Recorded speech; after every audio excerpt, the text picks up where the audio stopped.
For 10 years.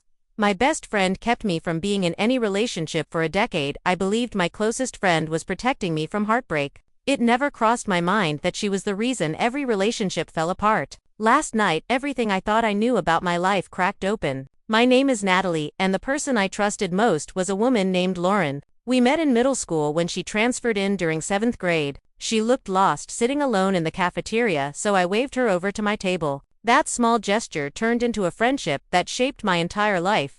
From that day on, we were inseparable. She slept over on weekends, we shared secrets under blankets, and we promised we would always choose each other no matter what. When my parents divorced and my world felt like it was splitting in half, Lauren stayed glued to my side. When my anxiety started to take over my thoughts, she was the one who sat with me through panic attacks and told me I would be okay. She became my constant during a time when nothing else felt steady. Through high school and into college, Lauren was my anchor. She knew every fear I had and every dream I whispered out loud. I trusted her judgment more than anyone else because she had seen me at my worst and never walked away. So when I started dating and things never seemed to last, I assumed she was right when she warned me about the guys I chose. My first boyfriend during sophomore year was sweet and attentive, but Lauren said he was too clingy and would limit my future. She said I deserved space to grow, and I believed her. I ended things not long after. Later in college, I dated someone driven and ambitious. Lauren said he would always choose work over me and I would end up alone in the relationship.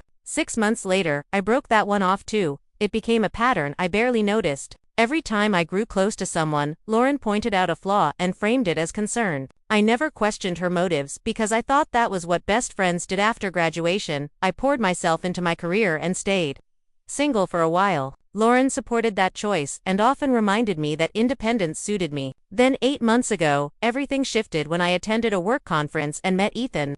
He was thoughtful in a way that felt rare. He listened when I spoke and made me feel seen without trying. Our connection felt easy and genuine. We started dating, and the relationship moved faster than any before. Within 2 months, he met my family, and they adored him. I delayed introducing him to Lauren because a part of me already expected her disapproval. When they finally met, she was polite but distant. Later, she told me, he seemed fine, but something about him did not sit right with her. She could not explain it, and said her instincts were warning her. For the first time in my life, I ignored her advice and chose to trust my own feelings. 3 months ago, Ethan proposed, and I said yes without hesitation. When I shared the news, Lauren did not celebrate. She asked if I was absolutely sure, and when I said I had never been more certain, she withdrew. Weeks passed with barely any contact, so when she volunteered to organize my bachelorette night, I was surprised and relieved. That evening we went to dinner with friends, and then back to my apartment. Laughter and drinks filled the room, until one by one everyone left. Close to midnight, it was just Lauren and me sitting on the couch. She was drunk and suddenly started crying. She said she had been holding something in for 10 years and needed to tell me the truth. I thought she was sick or that something terrible had happened. I held her hand and told her she could say anything to me. What she confessed shattered everything. She said she had been in love with me since high school. At first I did not understand. Then she kept talking, and the words landed heavier with each breath. She admitted that every relationship I had ever been in she sabotaged intentionally. She said she could not stand watching me with anyone else and believed that if she kept me single long enough, I would eventually realize I loved her too. She said Ethan was the first man she could not talk me out of, and it was destroying her. I sat frozen as memories flooded back. Faces of men I genuinely cared about flashed through my mind. Men I let go because Lauren convinced me they were not enough. When she asked if I had ever thought about her romantically, I told her the truth. I loved her, but only as a friend. She sobbed harder and said she could not watch me marry him. She gave me a choice between her and my fiancé. I told her to leave, and she spent that night alone replaying her words over and over. By morning my phone was full of missed calls from Lauren and a message from Ethan asking to talk. He told me Lauren had shown up at his place and confessed everything. My chest tightened as I drove to his apartment. Lauren's car was parked just a few spaces away. Each step toward the building felt heavier. When I reached his door, I heard voices inside. I knocked, and Lauren stood there with tear-streaked makeup. I brushed past her without a word. Ethan looked exhausted and confused. After a brief silence, he asked Lauren to leave. She begged to speak to me, but I refused. Once the door closed, the apartment felt painfully quiet. Ethan asked if what she told him was true, and I nodded. I explained everything from the night before. He listened carefully, and admitted he had always sensed Lauren was overly invested in our relationship. Moments I brushed off now made sense. Texts she sent him questioning our pace. Comments meant to plant doubt. We talked for hours, pulling apart memories and seeing them clearly for the first time. Ethan said he loved me but needed time to process the reality that my past had been shaped by someone else's manipulation. We agreed to pause wedding plans and give each other space. I went to stay with my sister Claire to think at Claire's apartment. I broke down and told her everything. She was furious on my behalf and helped me see patterns I never noticed. She asked me to think about past relationships and whether Lauren's reasons truly made sense. That night, I searched for an old college boyfriend named Jason and saw he was happily married with a child. The man Lauren said would never prioritize anyone clearly had. The realization made me sick. The next morning, Lauren bombarded me with messages, apologizing and justifying her actions. I deleted them without responding. Later, when she showed up at Claire's building uninvited, my sister threatened to call the police. That was the moment I understood Lauren still did not respect my boundaries setting. Alone later, scrolling through old photos, I saw evidence everywhere. Lauren always positioned herself between me and whoever I was dating. Captions that once felt sweet now looked territorial. The truth was unavoidable and painful. My best friend had never been protecting me. She had been protecting her place in my life. And I was left wondering who I was without her voice guiding every decision. I spent the rest of that day at Claire's apartment, feeling like the ground under my feet had shifted. Every memory replaying itself with a different meaning. Conversations that once felt comforting now sounded controlling. Moments I dismissed as concern now felt calculated. Claire sat beside me on the couch and let me ramble through years of stories, sometimes stopping me to point out details I had never questioned before. She reminded me that I had always been capable and thoughtful, but I let Lauren's opinions override my own instincts. Hearing it out loud hurt, but it also cracked something open inside me that had been sealed shut for years. That evening my phone buzzed with a message from Ethan asking if I was okay and whether I wanted to talk. I told him I needed a little more time, but I appreciated him checking in. The kindness in his words made my chest ache. I realized how unfair it was that he was pulled into this mess created long before he ever met me. Claire suggested I write things down to get my thoughts straight. So I opened my notes app and started listing every relationship Lauren had interfered with. Seeing them all in one place made the pattern impossible to ignore. Every man was dismissed for a different reason, but the outcome was always the same: isolation. The next morning, I woke up to dozens of missed calls from Lauren again, followed by a long message filled with apologies, mixed with explanations. She talked about love and fear, and how she believed she was protecting me from pain. Reading it made my hands shake. Nowhere did she truly acknowledge that she took away my ability to choose for myself. I deleted the message and turned my phone face down. Claire asked if I planned to block her, and I said not yet. Part of me was still mourning the friendship I thought I had, even while recognizing it was never healthy. Later that day, Ethan asked if we could meet for coffee. I agreed and drove over with my stomach in knots. He was already there when I arrived, dark circles under his eyes telling me he had not slept much either. We sat across from each other and for a moment neither of us spoke. Then he told me he needed to understand the full scope of what Lauren had done, not to blame me but to make sense of everything. I took a deep breath and started from the beginning, walking him through each relationship and the reasons Lauren gave me to end them. Saying it all out loud made it sound as flimsy as it truly was. Ethan listened carefully, then pointed out something I had never considered. Lauren's criticisms contradicted each other. Some men were too attentive while others were not attentive enough. Some too ambitious while others lacked ambition. He said it sounded like she was not evaluating them based on compatibility but on whether they threatened her position in my life. The clarity of his words made tears spill down my face right there in the cafe. He reached across the table and took my hand, reminding me that manipulation works best when it comes from someone we trust deeply. He said he still loved me and wanted to move forward but needed reassurance that I could trust my own judgment. I promised him I was working on it, even though I was not sure how yet. After coffee, I returned to Claire's place and started researching therapists. I knew I needed professional help to untangle years of influence and rebuild my sense of self. I found one named Dr. Melissa Grant, who specialized in friendship, betrayal, and anxiety. Her profile felt like it was written for me. I booked an appointment for later that week and felt a small sense of relief, knowing I had taken a concrete step forward. Claire hugged me and told me she was proud of me for choosing myself. That night Lauren showed up again, unannounced, buzzing Claire's intercom and begging to come up. My body went rigid at the sound of her voice. Claire firmly told her to leave and threatened to call the police if she did not. The silence that followed was heavy. When Claire confirmed Lauren had finally left, I felt shaken and angry. It became clear that ignoring her was not enough. She did not understand boundaries because she never respected them. Unable to sleep, I began scrolling through old photos on my phone. Images from birthdays, trips, and parties. Once I noticed the pattern, I could not unsee it. Lauren always had her arm around me, always positioned herself close, while my boyfriends stood slightly apart. Captions emphasized our bond while minimizing everyone else. It felt like uncovering evidence of something hidden in plain sight. I searched through old messages and found countless examples of Lauren planting doubt, pointing out imagined problems and framing them as concern. My chest tightened with each discovery. On impulse, I searched for Jason online again and found his profile. Happy photos with his wife and child filled the screen.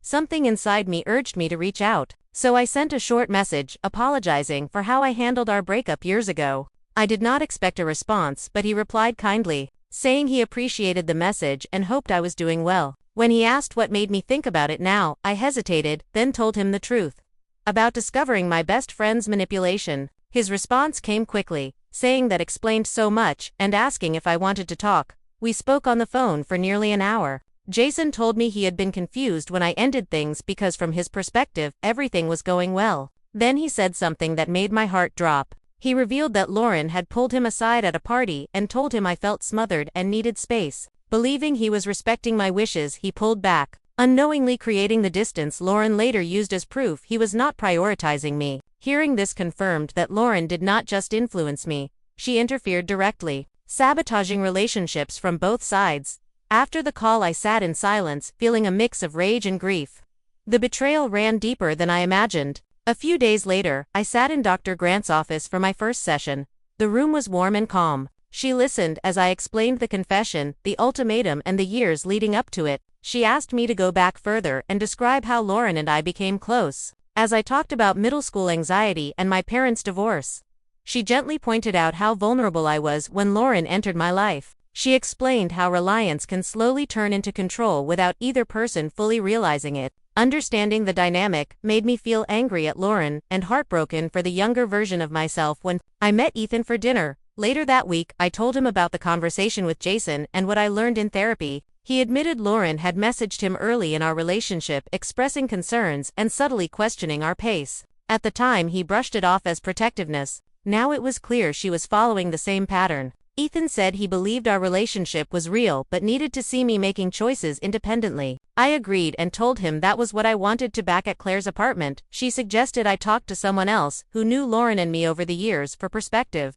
She mentioned our college friend Megan. I felt nervous but reached out. We met for coffee the next day. Megan listened carefully, then admitted she always felt Lauren was possessive of me. She described moments from parties, trips, and group plans where Lauren subtly excluded my partners or created situations where they felt unwelcome. She said it never seemed big enough to confront directly, but looking back, it was consistent. Hearing this from someone outside my family confirmed what I was beginning to accept. That evening, Ethan invited me over for dinner. He cooked my favorite meal and tried to make things feel normal. After we ate, he told me he was ready to move forward with wedding planning but wanted us to do premarital counseling together. The suggestion felt grounding rather than threatening. I agreed immediately. We needed a stronger foundation built on honesty and autonomy, not fear and influence. Later that night, I sat alone and finally sent Lauren a message setting a clear boundary. I told her I needed space and asked her to stop contacting me while I processed everything. She responded within minutes, begging to talk. I did not reply. For the first time in 10 years, I chose silence, not out of fear but out of self-respect. I knew the hardest part was still ahead, learning who I was without her voice guiding every step. The days after I sent that boundary message felt unreal. My phone stayed silent for the first time in years, and the quiet both comforted and terrified me. Without Lauren constantly chiming in, I felt exposed, like I had stepped into open air without knowing how to stand on my own. Claire noticed the shift immediately. She said I seemed restless, pacing her apartment and staring at my phone even when it was not buzzing. She reminded me that silence was part of healing, and that discomfort did not mean I was doing something wrong. A few days later, I met Ethan again and we talked about living arrangements. Staying with Claire indefinitely did not feel sustainable, and going straight back to our shared apartment felt overwhelming. We agreed I needed my own space, while I worked through therapy and learned how to trust myself again. Making that decision scared me because it felt final in a way I was not used to, but Ethan supported it without hesitation. He said independence would help me grow stronger, and he wanted to build a marriage with someone confident in her own choices. That night Claire sat beside me as I scrolled through apartment listings. She helped me narrow down options and encouraged me to choose based on what felt right, instead of what seemed safest or most approved. The next morning, I toured a small studio with large windows and hardwood floors. It was simple and quiet, and something about it felt like a blank page. I signed the lease with shaking hands and walked out knowing I had just made a major decision on my own. For the first time in a long while, moving day came quickly. Ethan helped me pack boxes from our shared place. The apartment looked unchanged, but I felt different standing inside it. We worked mostly in silence until everything was loaded. Then we sat on the edge of the bed holding hands. He reminded me this was not a breakup but a step forward. I nodded, even though fear lingered in my chest. That night alone in the studio, I barely slept. Every sound echoed and the emptiness felt heavy. But beneath it all there was a strange sense of peace. No voices telling me what I should feel or choose in my next session with Dr. Grant. I told her about the apartment and how living alone felt both frightening and freeing. She said independence can feel overwhelming when you have spent years defining yourself through relationships. She encouraged me to start small by making daily decisions without asking for reassurance. She gave me an assignment to do one thing each day purely because I wanted to. Without explaining or justifying it to anyone, I started with small choices. Cooking pasta with garlic because it sounded comforting. Buying a plant for the windowsill simply because I liked it. Choosing a movie without asking Ethan or Claire for opinions. Each decision felt minor but meaningful. When Ethan and I talked later that week, he noticed the change. He said I sounded more sure of myself and less hesitant. Hearing that made me proud and sad at the same time because I realized how uncertain I had been before. One morning I woke up to an email from Lauren with a subject line asking me to please read it. Curiosity and habit tempted me, but I hesitated before opening it. The message was long and detailed, filled with justifications and examples of times she believed she saved me from heartbreak. She framed her actions as protection and love. Reading it confirmed something important. She still did not see her behavior as wrong. She saw herself as a guardian, not a manipulator. I deleted the email without responding and felt a surprising sense of clarity afterward. Later that week, I received a message from Lauren's sister, Emily, asking if we could talk. I was hesitant, but agreed to meet her during my lunch break at a quiet cafe. Emily looked nervous when I arrived and thanked me for agreeing to see her. She explained that Lauren had been staying with their parents since the bachelorette party and was falling apart. Emily said she wanted me to know some history that might explain Lauren's behavior. She talked about Lauren losing a close childhood friend suddenly and how deeply it affected her, about patterns of intense attachment and jealousy that showed up long before I met her. Listening gave me context but not absolution. Emily made it clear she was not asking me to forgive Lauren or let her back into my life. She only wanted me to understand that Lauren's actions came from unresolved fear and trauma. I appreciated her honesty and told her I needed time and distance to heal. Emily respected that and left me her number in case I ever wanted to talk again. Walking back to work, I felt heavy but also validated. Understanding Lauren's past did not erase the harm she caused.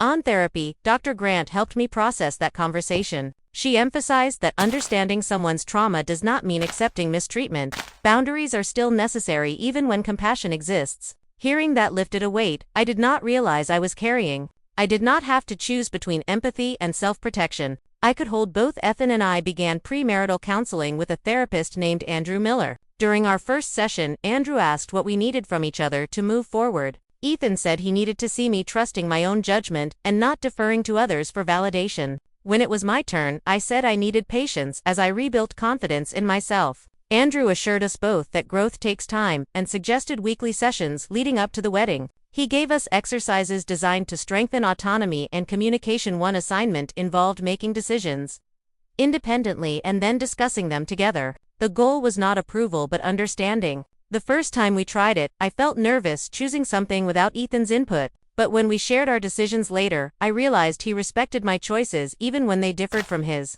That realization was empowering. Despite progress, there were moments of setback. Sometimes, I reached for my phone, instinctively wanting to ask Lauren what she thought. The habit was deeply ingrained. When that happened, I paused and reminded myself that my voice mattered now. Each time I resisted the urge, it became slightly easier. One evening, as I unpacked boxes in my studio, I found old notebooks filled with teenage entries. Reading them, I saw how often Lauren's opinions appeared in my writing. Phrases like "Lauren thinks" or "Lauren says" showed up constantly. It was evidence of how deeply her voice had embedded itself into my sense of self. Instead of feeling ashamed, I felt compassion for that younger version of me who clung to stability wherever she could find AITA.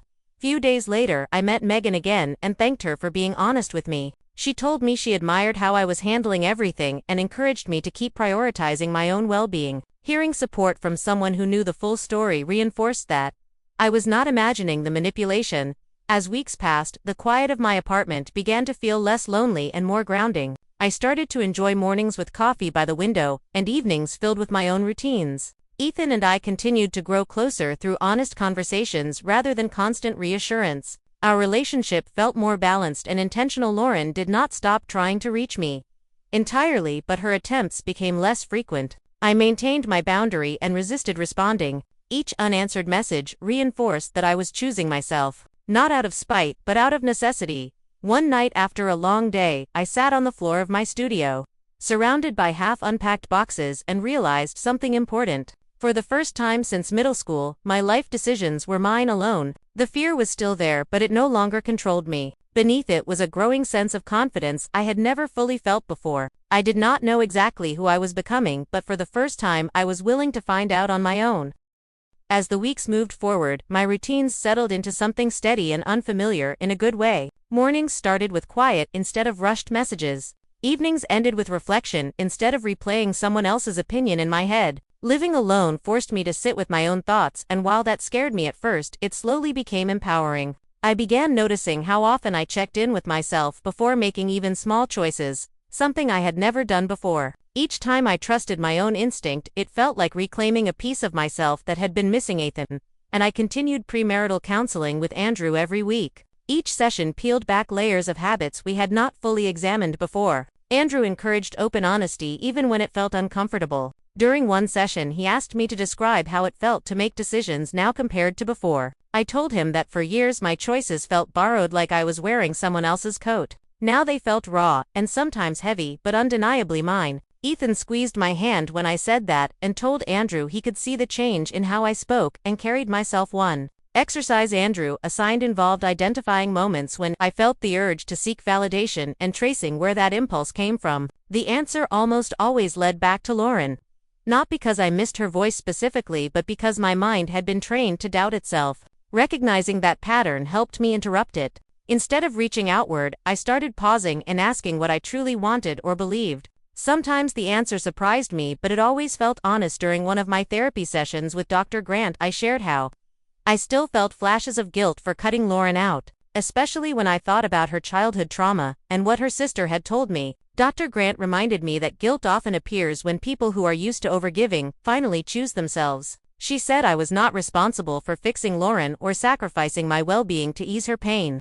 Hearing that allowed me to breathe easier. Compassion did not require self-abandonment. A few days later, I received another message from Lauren's sister Emily letting me know Lauren had finally agreed to start therapy. The news stirred mixed emotions. Part of me felt relieved that she was seeking help. Another part felt guarded, knowing change would take time and might never address the damage done to me. I replied kindly, but briefly, wishing Lauren well and reinforcing that I still needed distance. Emily respected that and thanked me for responding. As wedding discussions resumed, Ethan and I decided to move slowly and intentionally. Instead of rushing back into old plans, we talked through what we actually wanted our wedding to represent. We chose simplicity and meaning over appearances. Making those decisions together felt different now because I was no longer deferring automatically. When I had an opinion, I voiced it without hesitation, and Ethan welcomed it. The balance between us felt healthier and more equal. One evening, after work, I met Claire for dinner, and she commented on how grounded I seemed. She said the anxious edge I used to carry everywhere had softened.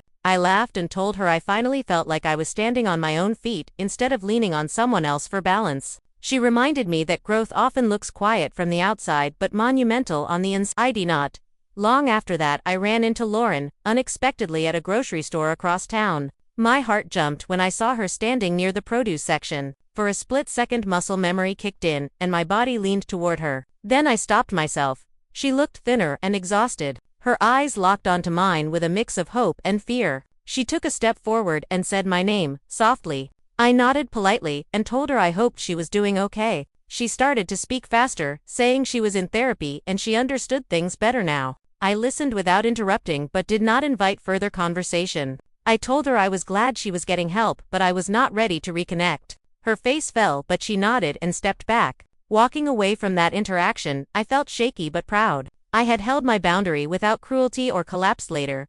That night, I processed the encounter with Dr. Grant. She pointed out that I handled it with clarity and self-respect. She said moments like that test new boundaries and strengthen them when handled thoughtfully. Instead of spiraling afterward, I noticed I felt calm. The fear that once ruled me no longer had the same power. Ethan and I had a dinner with his parents soon after, and they expressed how impressed they were by how we handled the challenges thrown our way. His mother told me she admired my strength and growth. Her words meant more than I expected because they reflected a version of me I was just beginning to see myself. The wedding date drew closer. Andrew asked us to reflect on what this experience taught us about partnership. Ethan said he learned the importance of patience and presence. That loving someone sometimes means giving them space to grow instead of trying to fix everything. When it was my turn, I said, I learned that love should expand who you are, not replace it. Andrew smiled and said that awareness was a strong foundation for marriage. One afternoon, while unpacking the last box in my studio, I found a photo from middle school of Lauren and me sitting side by side at lunch.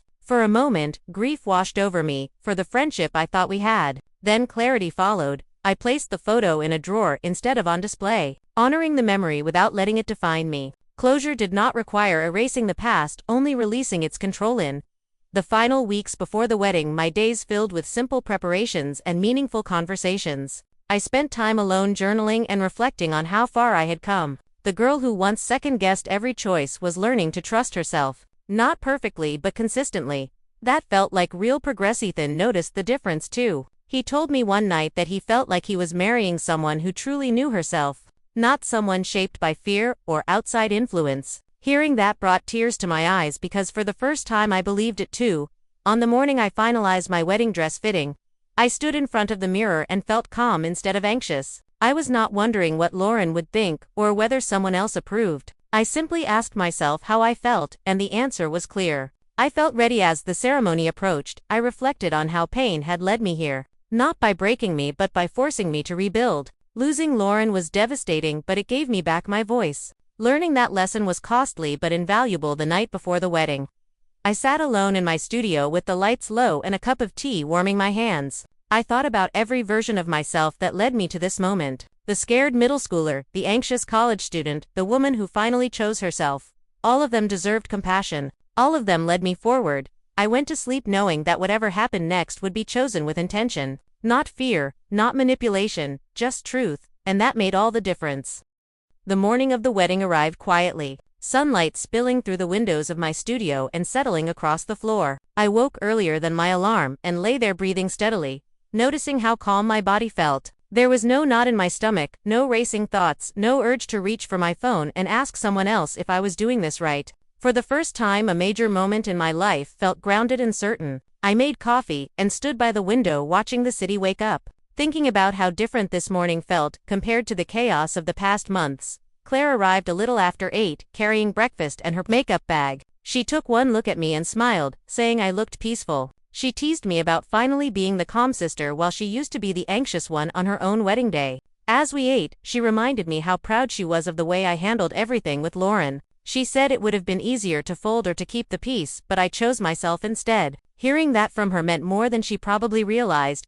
As we started getting ready, my phone buzzed with messages from friends wishing me luck and love. I noticed something important. None of them triggered anxiety. I did not feel pulled in a dozen directions trying to please everyone. I responded when I wanted to, and ignored what could wait. That alone felt like a quiet victory. My mom arrived later and helped me into my dress. Her hands shook slightly as she fastened the buttons and she laughed through tears, saying she could not believe how grown I looked. When I saw my reflection, I barely recognized the woman looking back at me, not because of the dress but because of the confidence in her eyes. While waiting to leave for the venue, I thought briefly about Lauren, not with anger but with a sense of distance. She was not here and she was not part of this chapter. That realization did not hurt the way I once feared it would. Instead, it felt appropriate. Some people belong to earlier versions of us, and letting them go is part of becoming who we are meant to be. The ceremony took place in a garden filled with soft light and greenery. As I stood at the entrance waiting to walk down the aisle, I felt present in my body. When the music began and I took my first step forward, I saw Ethan waiting for me. His face lit up in a way that made my chest warm. There was no doubt in that moment, only recognition. This was a choice I was making freely and fully standing. Across from him, exchanging vows, I spoke words that came from a place of clarity. I promised partnership, honesty, and growth, not perfection or sacrifice of self. When Ethan spoke, his voice wavered slightly and he smiled through it. He promised to walk beside me, not ahead of me or in control of me. The officiant pronounced us married and, when Ethan kissed me, the applause felt distant compared to the certainty inside my chest. The reception was filled with laughter, music, and warmth. Claire's toast made everyone laugh and cry as she talked about my stubbornness and strength. Ethan's parents hugged me and welcomed me into their family with sincerity that felt grounding. My parents sat together chatting easily, and for once nothing felt strained. The entire day unfolded without drama, without second guessing, without fear of someone else's reaction overshadowing my joy. Later in the evening, as Ethan and I stepped outside, for a quiet moment, the air felt cool against my skin. He wrapped his arm around me and asked how I was feeling. I told him honestly that I felt whole, not because everything was perfect, but because I trusted myself. He smiled and said that was exactly what he hoped I would say. As the night wound down and guests began to leave, I felt a deep sense of gratitude, not just for the love surrounding me but for the difficult path that led here. The betrayal, the therapy, the solitude, all of it shaped me into someone who could stand confidently in her own choices. Weeks later, settled into married life felt natural and steady. My independence did not disappear after the wedding. Ethan and I continued counseling, not out of crisis but commitment. My studio apartment became a place of reflection rather than refuge, and eventually, I moved back in with Ethan by choice, not obligation. Lauren remained distant. Through Emily, I heard she was continuing therapy and slowly building healthier relationships. I wished her well from afar without reopening the door. Compassion no longer required proximity. That boundary stayed firm and peaceful. Looking back, I no longer framed those 10 years as wasted. They were lessons learned the hard way. I learned that love without autonomy becomes control, that trust without boundaries becomes vulnerability, and that choosing yourself is not selfish but necessary. The most important realization came quietly one evening, as I cooked dinner and made decisions without a second thought. I was no longer asking who would approve or what someone else might think. I was simply living my life. Did not become perfect after everything fell apart, but it became honest. And that honesty gave me something I had never truly had before: freedom.